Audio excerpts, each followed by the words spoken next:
The following short tutorial is in regards to setting the fixed IP address of the visual computer into the SimConnect XML file.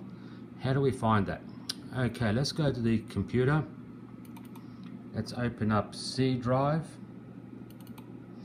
and you should see a users folder there. If you don't see it, just go to folder and search options and view, and make sure that hidden files and folders are enabled. To be able to see those folders, make sure that that's enabled, and then you should have these hidden folders come up. Go into users, and then you should find the name of your computer, and then we want to go down to AppData, which happens to be the first folder there. Again, it's a hidden folder. You'll only see it if you've made sure to enable hidden folders to be seen. Open that up, down to roaming, and then there should be Lockheed Martin in there somewhere, Lockheed Martin, and into the Prepar3D program that you've got, and in there you should see a SimConnect XML.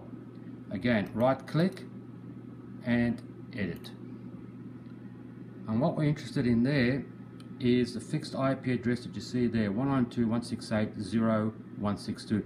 That happens to be, we want to use the visual computer's fixed IP address. I happen to know that the fixed IP address of this visual computer is 192.168.0.172.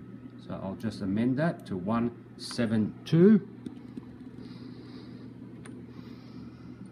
There we go, 172.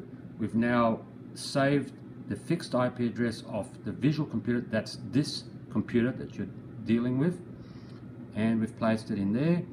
We'll close and save that file. You have now successfully updated the SimConnect XML file with the fixed IP address of the visual computer.